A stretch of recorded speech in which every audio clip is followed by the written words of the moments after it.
Voilà la procession qui se prépare sur le parvis. Christian est avec nous, Christian Macarian. C'est le début de cette messe de réouverture de la cathédrale Notre-Dame. C'est évidemment très émouvant. La première célébration eucharistique dans ce week-end incroyable, exceptionnel. C'est le moment solennel par excellence, celui du recueillement. Ces bannières, c'est important de le signaler, hein, représentent les 106 paroisses parisiennes plus les 7 paroisses orientales de Paris. 113 au total. 113 au total. Bannière fait par le créateur, évidemment, Castelbajac, Jean-Charles Castelbajac. Très très belle bannière. Ça, c'est un symbole important, Christian, hein, ce matin. Très important. Ça signifie que de tout point, cette cathédrale reçoit l'influx de tout le diocèse, de tout l'archidiocèse, et que l'Église est vivante de toutes les composantes qui forment cette unité. Et dans ces couleurs vives et gaies voulues par le couturier Jean-Charles de Castelbajac, on reconnaît cette espèce de vitalité retrouvée autour de Notre-Dame qui permet à chacune des paroisses de profiter de l'aura par ruissellement, si je puis dire, de Notre-Dame. Et le peuple de Dieu revient dans sa cathédrale. C'est aussi ça le symbole ce matin. Absolument. Pour célébrer. Il revient dans sa cathédrale et Paris n'est pas une ville banale, ce n'est rien de le dire. Et Notre-Dame encore moins banale que tout autre lieu. Mais là, elle exprime ce que Peggy, dans son poème, appelait la nef. C'est vraiment le navire à bord duquel s'embarquent les différentes bannières, les différentes paroisses pour entreprendre ce voyage vers l'absolu. Et la lumière va s'intensifier tout au long de cette célébration. C'est aussi un symbole chrétien, un symbole de ce que nous avons vécu après l'incendie de la cathédrale Notre-Dame. Ô combien la lumière... Un symbole de résurrection. La lumière extraordinaire de la restauration de Notre-Dame que je tiens à souligner parce que l'éclairagiste m'a expliqué qu'il pouvait passer de la lumière d'une bougie à la lumière zénitale juste en quelques fractions de secondes sans que jamais l'assistance n'ait l'impression d'une lumière artificielle. On dirait que des rayons de soleil, comme ceux qui traversent les nuages noirs, d'un coup nous éclairent dans la nature, que des rayons de soleil prennent la place de cette lumière électrique. Peuple de Dieu, cité de l'Emmanuel. Voilà le chant de cette entrée. Nous sommes accompagnés tout au long de cette célébration par la maîtrise de Notre-Dame, et dirigée par Henri Chalec, le chef de chœur principal, et Émilie Fleury, qui est chef du chœur enfant et du jeune ensemble. Là, l'orgue plus classique, absolument majestueux, donne tout le relief de sa splendeur originelle. Les accords sont incroyablement puissants et prenants.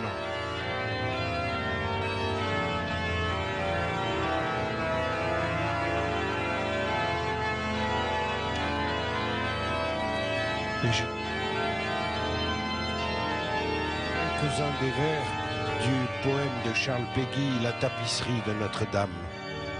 Étoile de la mer, voici la lourde nef où nous ramons tout nus sous vos commandements. Voici notre détresse et nos désarmements. Voici le quai du Louvre et l'écluse et le bief. S'il fallait le charger de nos pauvres vertus, ce vaisseau s'en irait vers votre auguste seuil, plus creux que la noisette, après que l'écureuil l'a laissé retomber de ses ongles pointus.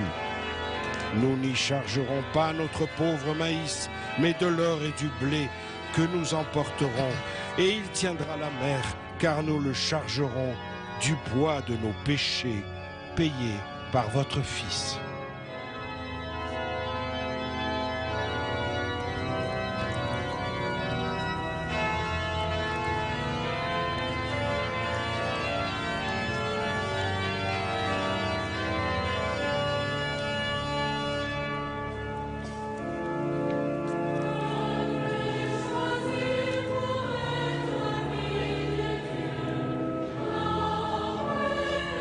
Voilà, on a vu Monseigneur Olivier Ribado-Dumas, recteur de la cathédrale, porter les reliques qui vont être intégrées à l'autel, puisque cette messe, c'est aussi la consécration de l'autel, c'est-à-dire que l'autel va être consacré, la table de l'offrande, la table du sacrifice, et pour cela, dans le rituel, on met des reliques de saints à l'intérieur de l'autel.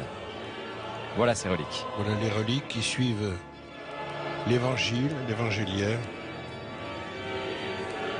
On rappelle que cette célébration est présidée par notre invité tout à l'heure, Monseigneur Laurent Ulrich, archevêque de Paris depuis 2022.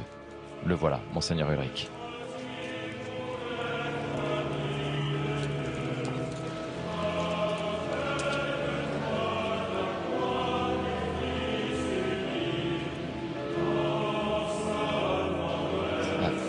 Et alors c'est intéressant, c'est ce que nous rappelait Maryse dans l'Assemblée. Il n'y a pas que des officiels ce matin, Christian. Non. Il y a des associations, des gens qui sont les bénéficiaires de ces associations.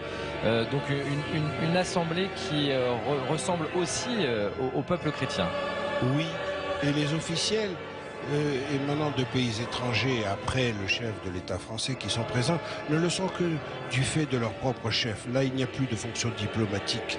On est vraiment dans une communion chrétienne, dans aller et enseigner les nations, l'injonction christique, et on est face à un peuple, au milieu d'un peuple, et cette symbiose dans ce lieu redécouvert entièrement est, je dois le dire, extrêmement émouvant.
Au nom du Père et du Fils et du Saint-Esprit, la paix soit avec vous.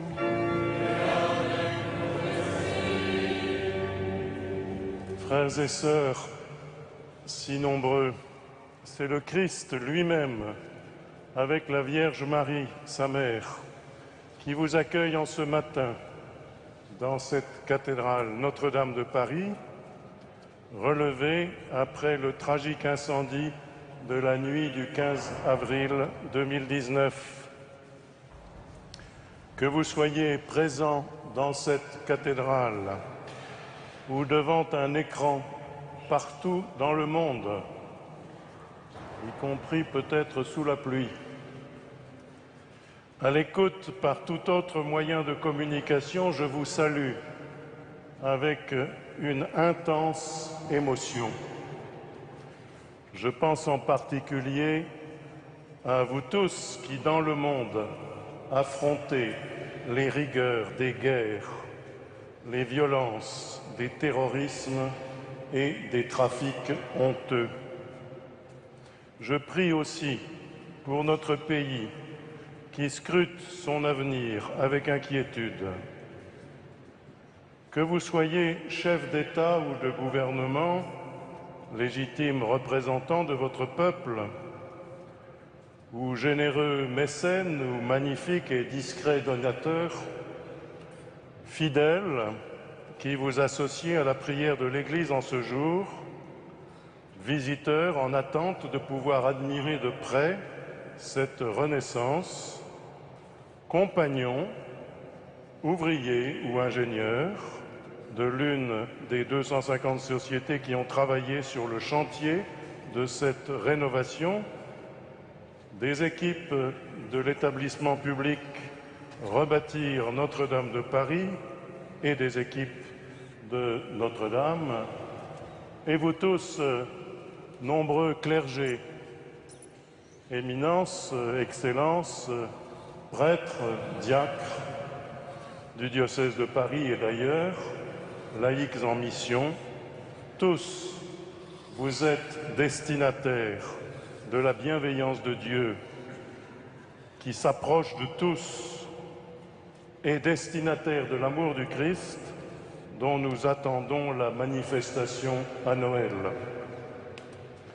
Vous aussi, frères des autres confessions chrétiennes que je vois ici, des autres religions qui nous accompagnent, nous sommes heureux de vous saluer. Ensemble, accueillons le don qui nous est fait ce matin. Préparons-nous à la célébration de l'Eucharistie et à la consécration de ce nouvel autel.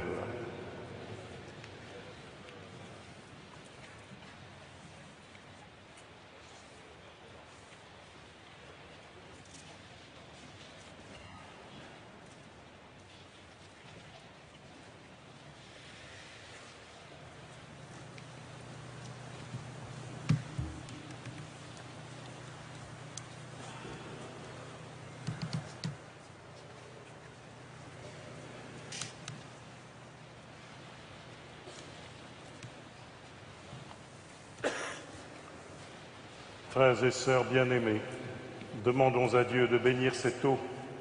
Elle sera répandue sur nous en rappel de notre baptême et sera répandue ensuite sur ce nouvel autel.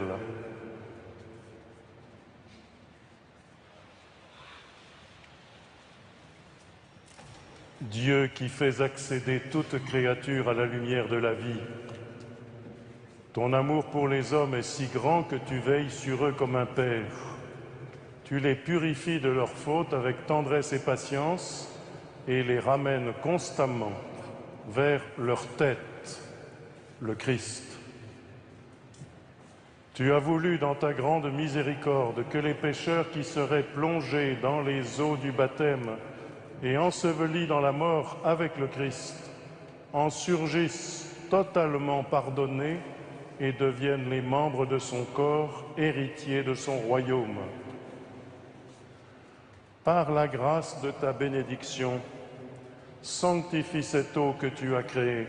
Quand elle sera répandue sur nous et sur ce nouvel autel, qu'elle soit le signe de ce bain salutaire pour que nous devenions un autel spirituel. Accorde à ton peuple ici rassemblé, ainsi qu'à tous nos frères qui viendront à cet autel, célébrer tes mystères, de parvenir un jour à la Jérusalem du ciel. Par le Christ notre Seigneur.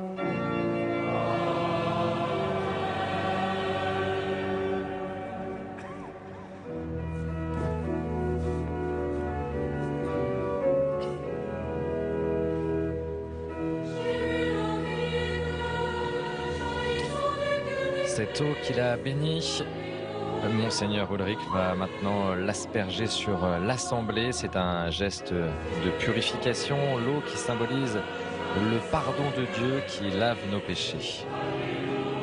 L'eau rappelle aussi le baptême et cette nouvelle naissance, comme cette nouvelle naissance de la cathédrale Notre-Dame de Paris.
aujourd'hui c'est le 8 décembre, la fête de l'Immaculée Conception, mais comme cette fête tombe un dimanche, l'église la fêtera demain.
Attention, l'archevêque a béni Lambon, mais vous remarquerez que les célébrants ne s'inclinent pas encore devant l'autel comme ils le font dans une église, puisque l'autel n'a pas été encore consacré, Christian.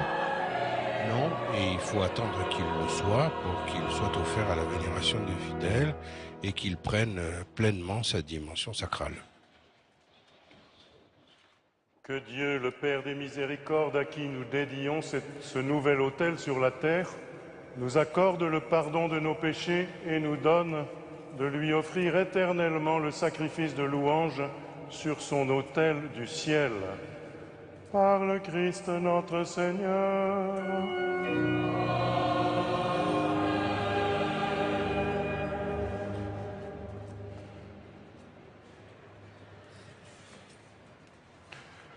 Prions le Seigneur.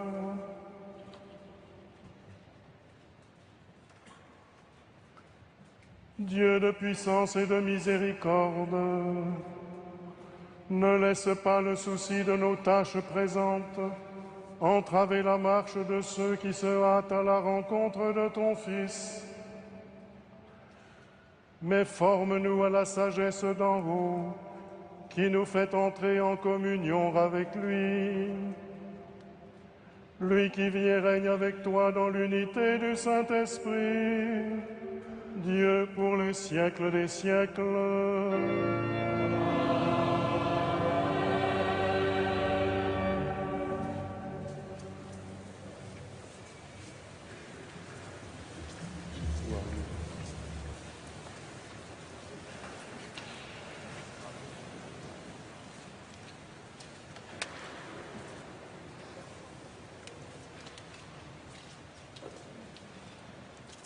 Que résonne en ce lieu la parole de Dieu, puissiez-vous y découvrir le mystère du Christ et l'annonce de votre salut dans l'Église.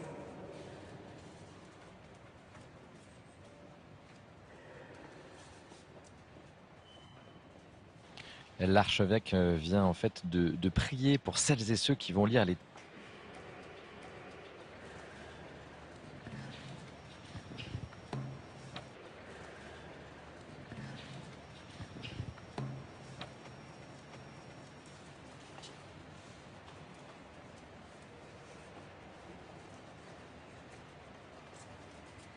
Première lecture du livre du prophète Baruch.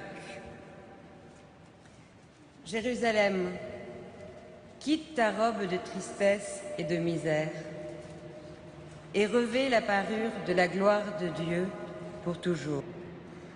Mets sur ta tête le diadème de la gloire de l'Éternel. Dieu va déployer ta splendeur partout sous le ciel, car Dieu, pour toujours, te donnera ses noms,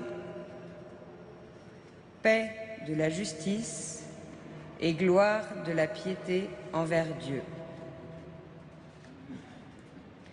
Debout, Jérusalem, tiens-toi sur la hauteur et regarde vers l'Orient. Vois tes enfants rassemblés du couchant au levant. Par la parole du Dieu saint. Ils se réjouissent parce que Dieu se souvient. Tu les avais vus partir à pied, emmenés par les ennemis, et Dieu te les ramène, portés en triomphe, comme sur un trône royal. Car Dieu a décidé que les hautes montagnes et les collines éternelles seraient abaissées et que les vallées seraient comblées. Ainsi, la terre sera aplanie afin qu'Israël chemine en sécurité dans la gloire de Dieu. Sur l'ordre de Dieu, les forêts et les arbres odoriférants donneront à Israël leur ombrage, car Dieu conduira Israël dans la joie, à la lumière de sa gloire, avec sa miséricorde et sa justice. Parole du Seigneur. Nous rendons grâce à Dieu.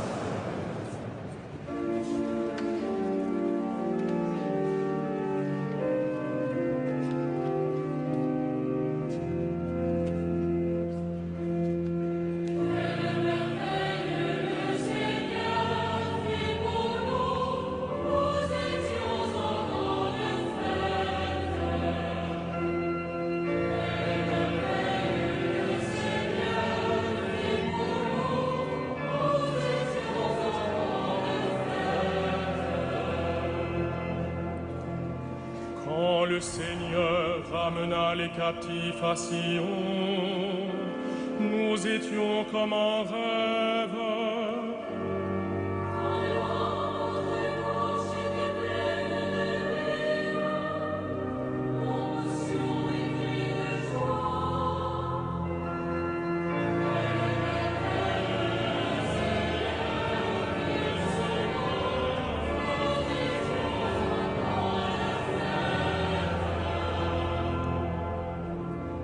Alors on disait parmi les nations, quelle merveille fait pour eux le Seigneur.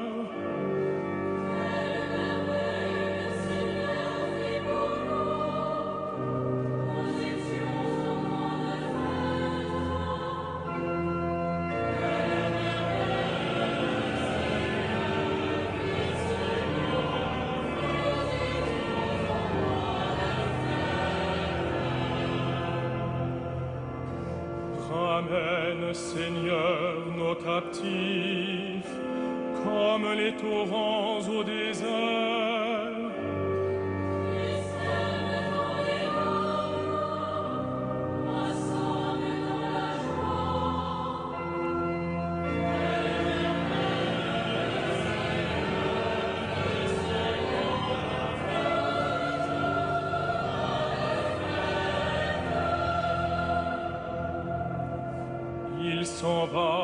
Il s'en va en pleurant, il jette la semence. Il s'en vient dans la joie, il rapporte les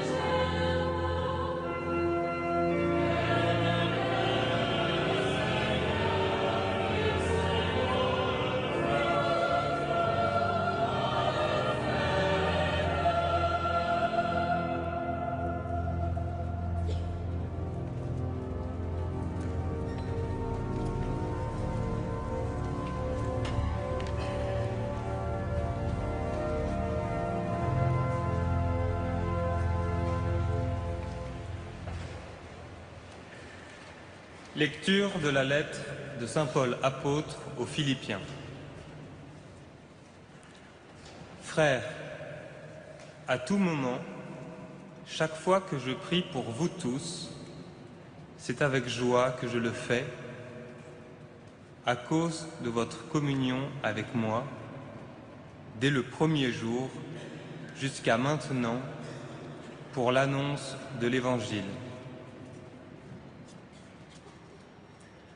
J'en suis persuadé, celui qui a commencé en vous un si beau travail le continuera jusqu'à son achèvement au jour où viendra le Christ Jésus.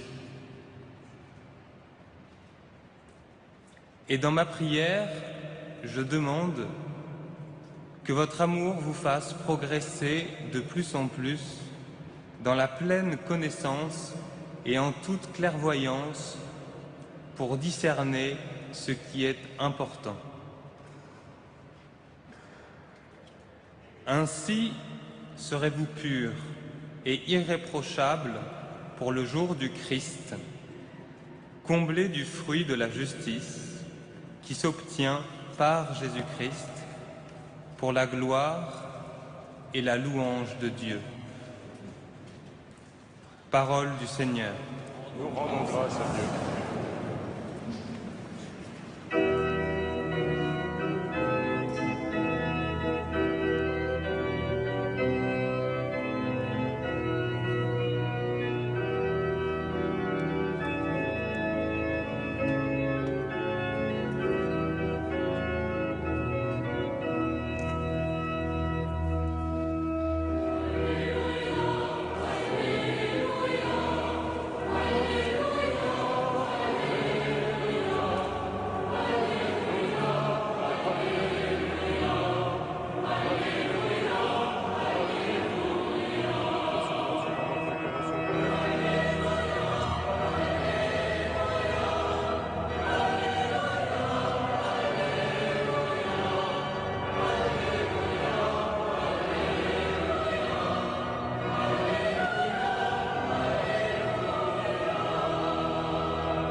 Le Seigneur soit avec vous. Évangile de Jésus-Christ selon saint Luc.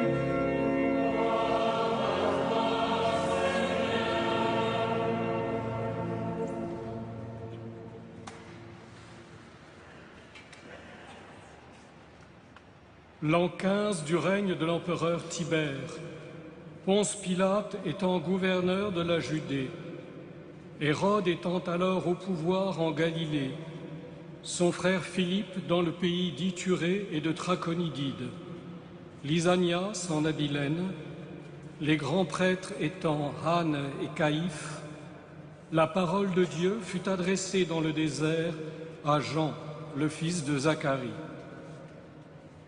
Il parcourut toute la région du Jourdain en proclamant un baptême de conversion pour le pardon des péchés, comme il est écrit dans le livre des oracles d'Isaïe, le prophète. Voix de celui qui crie dans le désert, préparez le chemin du Seigneur, rendez droit ses sentiers. Tout ravin sera comblé, toute montagne et toute colline seront abaissées, les passages tortueux deviendront droits, les chemins rocailleux seront aplanis, et tout être vivant verra le salut de Dieu. Acclamons la parole de Dieu.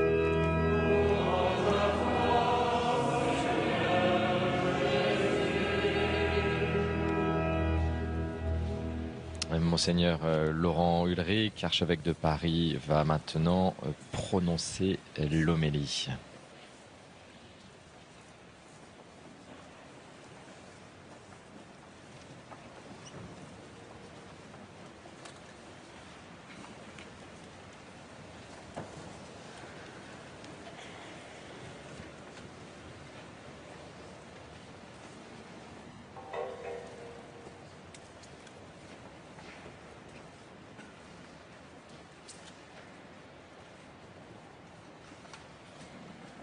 Contrairement à ce que l'on pourrait comprendre spontanément, ce n'est pas d'abord pour rappeler une histoire du passé que l'auteur de l'Évangile, saint Luc, situe son récit avec tant de précision historique et géographique, l'an 15 du règne de l'empereur Tibère. L'évangéliste y ajoute même des indications encore plus fines et identifiables par nos modernes chercheurs. Les archéologues ont identifié des traces certaines du dénommé Pilate, gouverneur, que nous citons dans notre credo. Et il est dit, Jean, fils de Zacharie, parcourut toute la région du Jourdain. Si l'évangéliste choisit de nommer ces précisions, c'est plutôt pour dire que ce qui s'est passé là et à tel moment s'inscrit dans une longue tradition. Et alors il reprend les paroles du prophète Isaïe, « Voix de celui qui crie dans le désert, préparez le chemin du Seigneur ». Cette tradition n'a pas fini son cursus et elle nous rejoint, nous, dans notre époque et à notre lieu. Ce qui se passe à l'époque du prophète Isaïe, ce qui se passe à une autre époque, celle du prophète Baruch, dont nous avons entendu quelques lignes en première lecture, ce qui se passe à l'époque du dernier grand témoin et prophète de l'Ancienne Alliance, Jean, fils de Zacharie, appelé Jean le Baptiste. C'est l'expérience sans cesse renouvelée du peuple de Dieu qui a pu s'éloigner de lui ou qui a été déporté, exilé par des empires voisins, victime des puissants de ce monde. Mais Dieu n'abandonne jamais ce peuple, qui devient ainsi un témoin permanent de la sollicitude dont il entoure l'humanité tout entière. L'humanité à la recherche de la justice et de la paix pour tous les peuples. Tu les avais vus partir à pied, emmenés par les ennemis, et Dieu te les ramène, portés en triomphe, comme un trône royal. On pourrait croire que cette histoire soit d'un optimisme naïf. Pourtant, génération après génération, les croyants font l'expérience. Ils en font l'expérience, le Seigneur n'abandonne pas les siens. Et si les détresses, les violences ne cessent pas au cours de l'histoire des hommes, la vie des hommes est si précieuse aux yeux de Dieu qu'il suscite en tout temps et en tout lieu des témoins et des disciples qui se nourrissent de sa force pour montrer le chemin de la victoire, de la vie, de la confiance en lui, de la construction en commun, de la fraternité universelle des enfants de Dieu et du don de soi qui y conduit. La tâche n'est jamais facile, mais elle trouve de belles occasions de se vérifier, de se donner à voir, comme la réalisation exemplaire de ce chantier pour rebâtir Notre-Dame de Paris en a fourni la preuve. Je cite, « Tout ravin sera comblé, toute montagne et toute colline seront abaissées. Les passages tortueux deviendront droits. Les chemins rocailleux seront aplanis et tout être vivant verra le salut de Dieu. Oui, les ravins qui séparent les hommes entre eux peuvent être comblés. Les montagnes d'orgueil peuvent être rabotées. Les tortueux mensonges peuvent faire place à la vérité et à la joie de la vérité. Les obstacles déposés sur le chemin peuvent être remplacés par l'admiration réciproque de ceux qui concourent honnêtement. On peut se réjouir sans arrière-pensée de la réussite des autres qui fait grandir l'estime partagée. Nous pouvons tous désirer cela et y contribuer. C'est en tout cas l'intention même de Dieu de le réaliser avec notre concours. Et c'est une manière déjà d'entrevoir le salut qu'il nous offre et le chemin que lui-même nous indique pour marcher vers lui, pour le rejoindre, puisqu'il nous y appelle. Ce matin, la peine du 15 avril 2019 est effacée. D'une certaine manière, et même si la sidération causée par l'incendie a pu être durable, la peine était déjà dominée quand la prière montait depuis les quais de Seine et de centaines de millions de cœurs dans le monde entier. La prière était déjà le signe d'une espérance encore étonnée d'elle-même, mais déjà réelle. Le peuple immense de ceux qui cherchent Dieu pouvait déjà chanter « Quitte ta robe de tristesse et de misère et revêt la parure de la gloire de Dieu pour toujours. Enveloppe-toi dans le manteau de la justice de Dieu. » Et nous voici autour de cet autel que dans quelques instants, je vais devant vous consacrer pour qu'il devienne la table du sacrifice du Christ, le lieu où il donne sa vie pour tous. Le matériau choisi par l'artiste, le bronze, entre, vous le voyez, dans un dialogue franc avec l'édifice de pierre. C'est le premier saisissement qui nous étreint. Et ce bloc de l'autel, comme issu de la terre pour le sacrifice, s'apprête en une table fraternelle pour le repas du Seigneur. Il forme avec Lambon, dans un échange sans confusion, la table de la parole et celle de l'Eucharistie.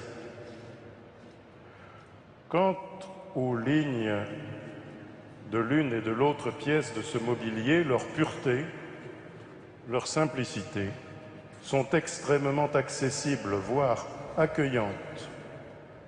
Une puissance de vie, une force apaisée émane de cette simplicité même, répondant à la demande de l'Église que les composantes de la liturgie soient toutes marquées de noble simplicité. C'est le Christ même que nous mettons ici au centre de notre Eucharistie, au centre de notre assemblée. Saint John-Henry Newman désignait l'autel comme ce centre vers lequel convergent tous nos regards de croyants. De quel amour allons-nous entourer cet autel, signe du Christ? Ce n'est certes pas un objet magique, mais c'est un instrument par lequel nous apprenons à voir le Christ au milieu de nous. Comme le roc solide où notre foi s'appuie, comme le calvaire où l'on découvre jusqu'où va le don de soi et l'amour total, comme la table autour de laquelle le Christ forme ses disciples. De quelle tendresse nous allons l'entourer, en appelant sur notre assemblée la puissance de sainteté de l'immense cohorte des bienheureux du ciel et de la terre. Parmi eux s'en trouveront 5, venus de plusieurs provinces de France et même de Roumanie, et ayant un lien fort avec Paris, dont une relique, c'est-à-dire un signe de leur existence croyante, dont une relique de chacun d'eux sera déposée à l'intérieur.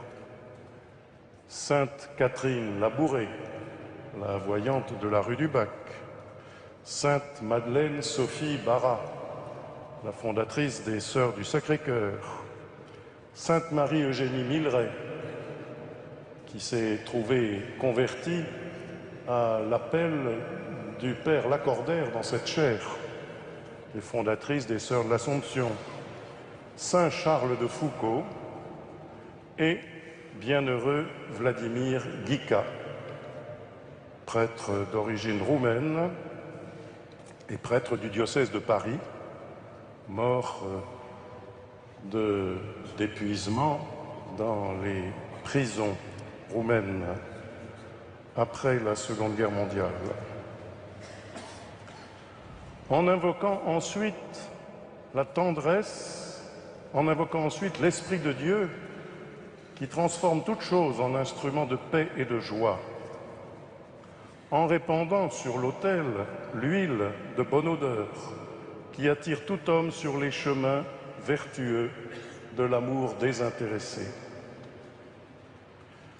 De quelle admiration encore nous allons l'entourer quand montera la fumée de l'encens avec toutes nos prières aux intentions les plus évidentes de la paix et de la justice pour tous les hommes, et aussi aux intentions les plus cachées, aux secrets de tous nos cœurs. Et quand, revêtu de l'habit blanc du baptême, il resplendira de la lumière du ciel. Enfin, quelle reconnaissance, quelle action de grâce nous pourrons faire monter vers le Père et le Fils en célébrant ensuite, pour la première fois ici, l'Eucharistie, qui construit le corps du Christ, le temple de l'Esprit, le peuple de Dieu qui s'offre avec son Seigneur. Frères et sœurs, qui êtes invités particulièrement ce jour, ne vous contentez pas de goûter le plaisir d'être là, en un jour si particulier où la cathédrale de Paris retrouve sa splendeur, telle que personne ne l'a jamais connue auparavant. Que vous soyez croyant ou non, vous êtes bienvenus pour participer à la joie des croyants d'ici qui rendent gloire à Dieu d'avoir retrouvé leur Église mère.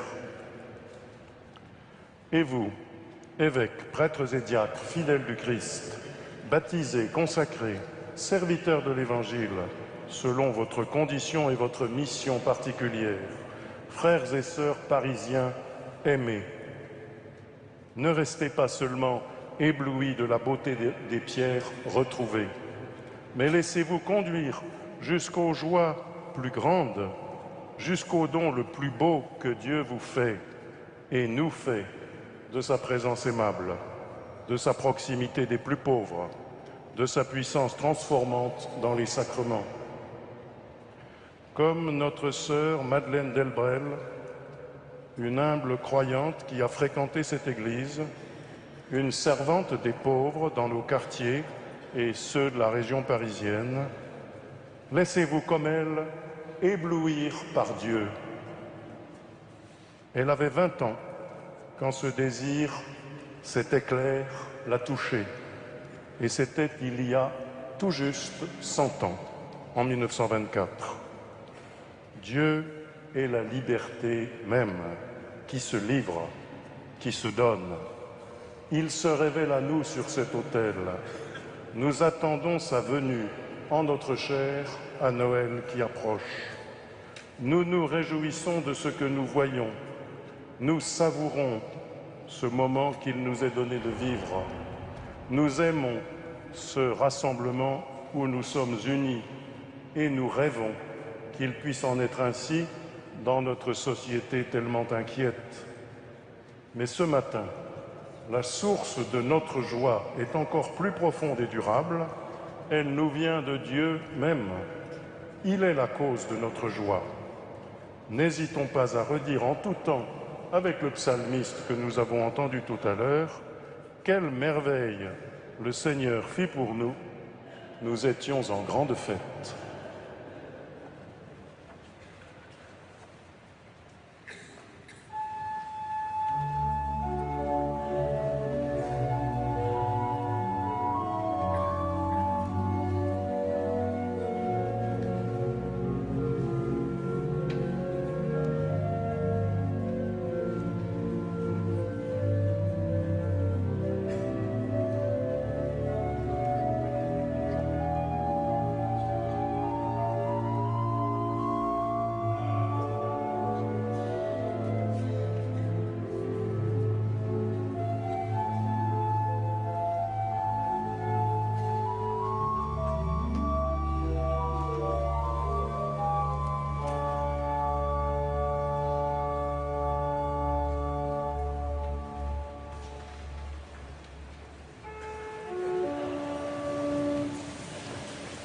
Credo vinum Deum.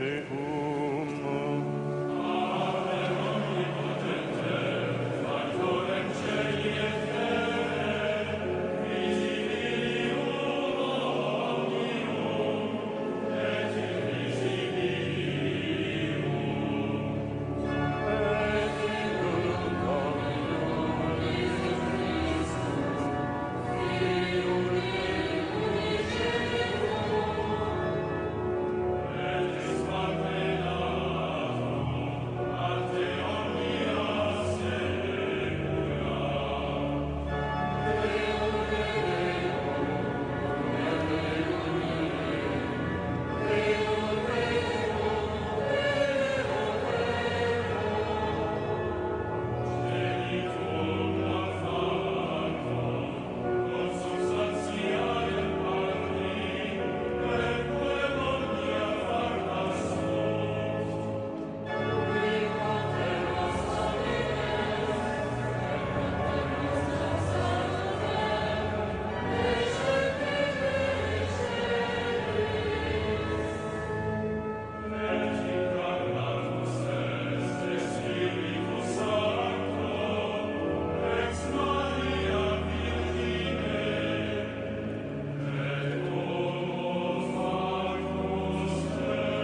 Et après ce credo en latin, nous allons vivre l'un des grands moments de cette célébration, la consécration de l'autel. Frères et sœurs bien-aimés, que nos supplications montent vers Dieu, le Père Tout-Puissant, par Jésus-Christ, l'unique médiateur, qui lui présente en même temps la prière de tous les saints.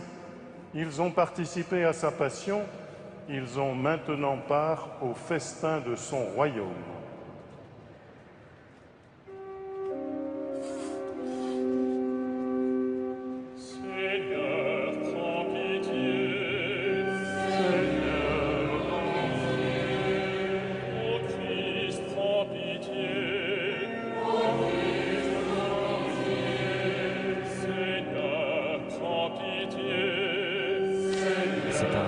Chant, la litanie des saints, une très belle prière méditative où on fait appel aux saints pour nous aider pour aujourd'hui. Oui, on fait appel à l'intercession des saints en remontant à la plus haute antiquité. Il y avait originellement une liste de 150 saints, mais elle a été étendue progressivement.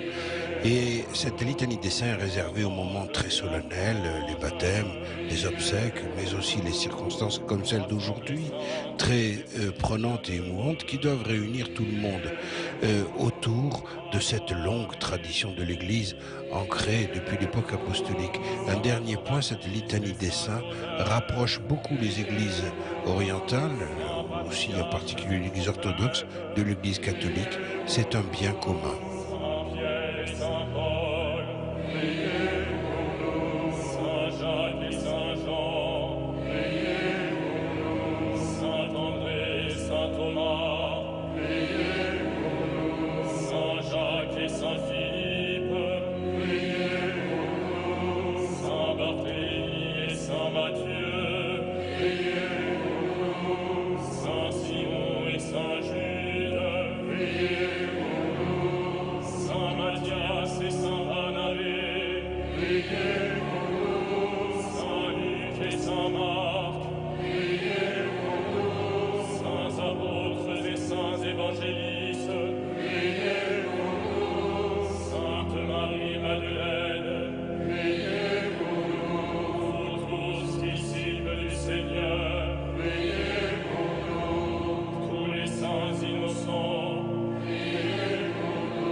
résurrection.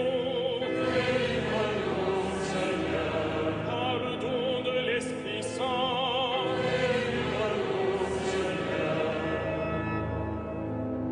Nous sommes tous qui sommes pécheurs. De grâce, écoute-nous. Pour qu'il te plaise de conduire et de garder ton Église. De grâce, écoute-nous. Pour qu'il te plaise de garder dans la sainteté de ton service notre Père le Pape François, notre archevêque Laurent et tous les évêques, les prêtres et les diacres de ton Église. De grâce, écoute-nous. Pour qu'il te plaise de mettre entre les peuples une entente et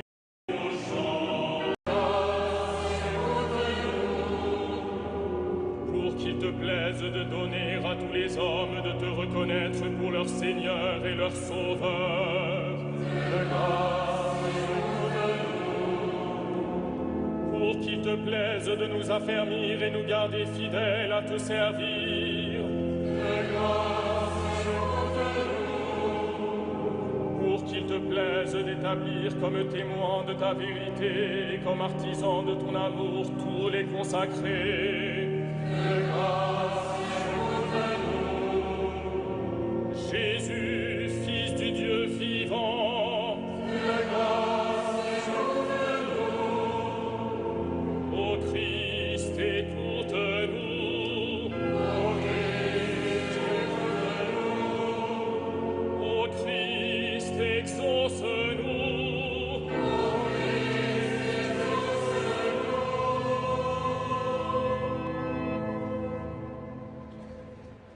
Seigneur notre Dieu, par l'intercession de la bienheureuse Vierge Marie et de tous les saints, accueille nos prières. Que cet autel devienne le lieu sacré où s'accompliront les plus grands mystères du salut, le lieu où ton peuple t'apportera ses offrandes, exprimera sa prière et renouvellera sa foi et son amour. Par le Christ notre Seigneur.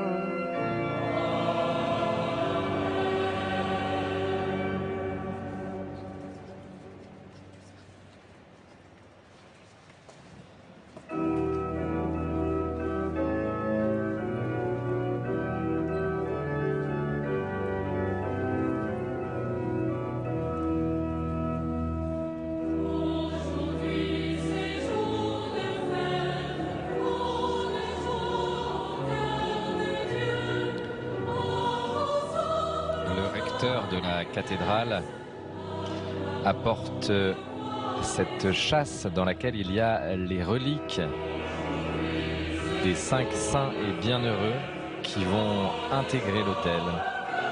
Ce sont des petits morceaux de corps de ces saints. Sainte Madeleine Sophie Barra, Sainte Catherine Labouré, Sainte Marie Eugénie Milleray, Saint Charles de Foucauld et le bienheureux Vladimir Jika.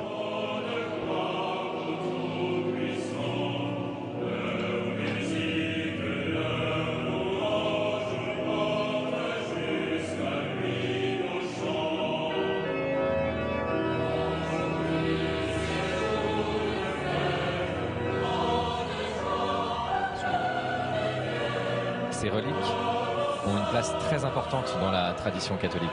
Oui, parce qu'elles sont la manifestation du réel, charnel, corporel dans l'accomplissement de l'histoire et du dessein divin. Donc elles ont cette fonction-là. Et ce qui est remarquable cette fois-ci, c'est l'adjonction d'un saint qui est d'origine roumaine, qui a souffert un martyre terrible dans les geôles du régime communiste. Il est mort en 1954, Saint Vladimir Jika, qui a donné sa vie vraiment pour les autres et pour sa foi, et qui avait effectué une partie de son ministère à Paris. Donc c'est important que Paris rappelle tout cela.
Nous t'exaltons, Seigneur, et nous te bénissons.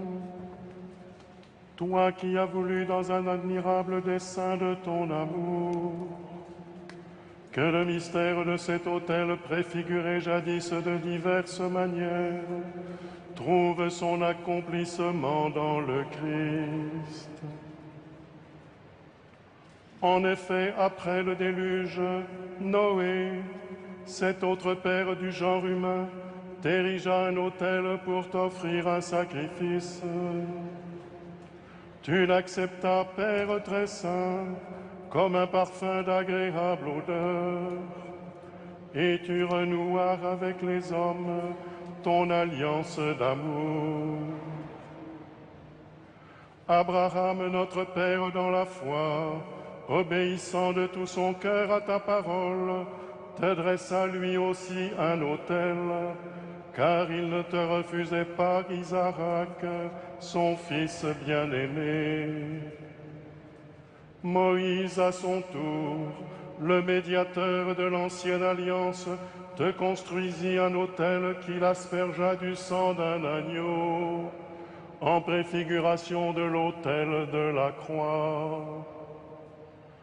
Par le mystère de sa Pâque, le Christ a donné à toutes ces figures leur achèvement. À la fois prêtre et victime, en montant sur le bois de la croix, il s'est livré lui-même à toi, Père, comme une offrande pure, pour enlever les péchés du monde entier et sceller avec toi l'alliance nouvelle et éternelle.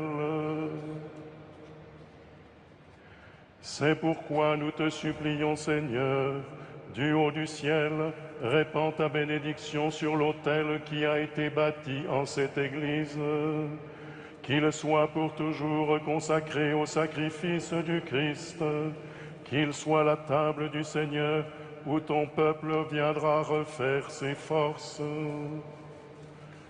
Que cet autel soit pour nous le symbole du Christ, car c'est de son côté transpercé qu'il laissa couler l'eau et le sang, source des sacrements de l'Église. Que cet autel soit la table de fête où les convives du Christ afflueront dans la joie, en se déchargeant sur toi, Père, de leurs soucis et de leurs fardeaux, qu'ils reprennent ici courage pour une étape nouvelle. Que cet autel soit un lieu de paix et de profonde communion avec toi, pour que tes enfants, nourris du corps et du sang de ton Fils, et abreuvés de son esprit, grandissent dans ton amour. Qu'il soit une source d'unité pour l'Église et source d'union entre les frères, que tes fidèles rassemblés autour de lui y puisent un esprit de vraie charité. Qu'il soit le centre de notre louange et de notre action de grâce, jusqu'au jour où nous parviendrons exultants de joie dans les demeures du ciel, là où nous t'offrirons sans fin le sacrifice de louange avec le Christ, souverain prêtre et vivant autel, lui qui règne avec toi et le Saint-Esprit, maintenant et pour les siècles des siècles.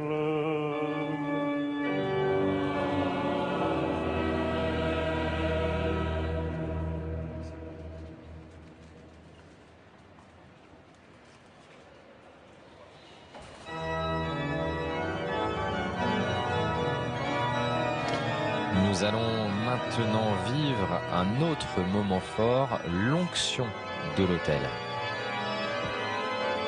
L'autel qui a donc été confectionné par un artiste qui a choisi la sobriété en Guillaume bronze. Bardet. Oui, absolument, Guillaume Bardet, en bronze.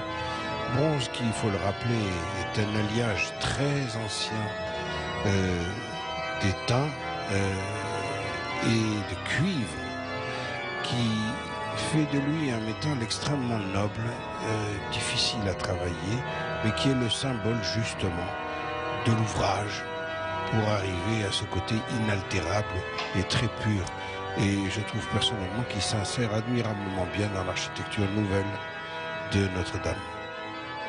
Et pour répandre le Saint-Crème sur l'autel, Monseigneur Ulrich va se changer, prendre le grémial, une forme de tablier, et mettre des manchons pour protéger ses bras.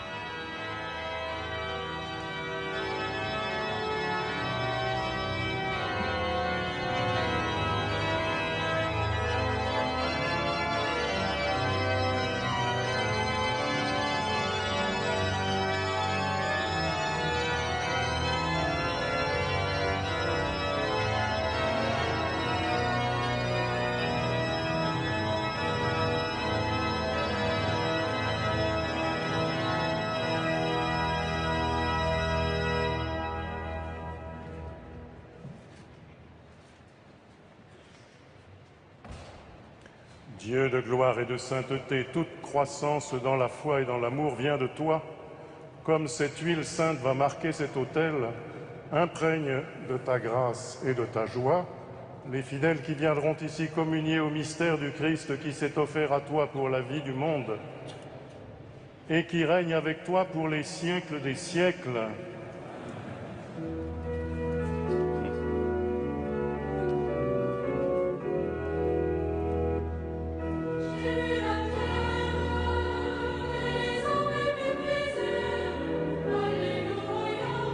L'archevêque répand maintenant le Saint-Crème, cette huile parfumée consacrée par l'évêque lui-même une fois par an avant Pâques. Elle est utilisée également pour les baptêmes, les confirmations ou les ordinations, et donc aujourd'hui pour cette consécration d'autel.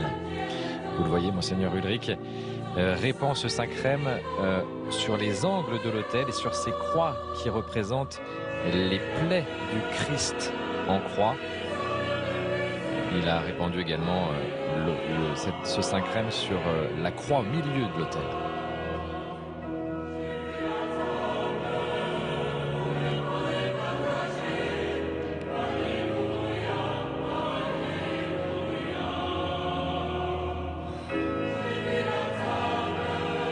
C'est une cérémonie rare et je crois qu'il faut savoir en méditer chaque instant parce qu'évidemment ces gestes remontent à la plus haute antiquité et là encore ils sont communs à toutes les églises d'Orient et d'Occident et il faut y voir la force du symbole. C'est beaucoup plus qu'un rite, c'est quelque chose qui donne un sens. Vous le voyez bien, l'origine des huiles normalement provient même des mains du Christ lui-même, d'après la tradition que nous avons reçue. Et la façon d'épandre cette huile est une manière avec douceur d'exprimer ce lien de la nature, ces aromates qui ont composé cette huile, ce métal fait du travail de l'homme et cette espèce d'accession à l'absolu que représentent ces gestes, encore une fois, de tendresse que peut avoir l'homme pour la transcendance.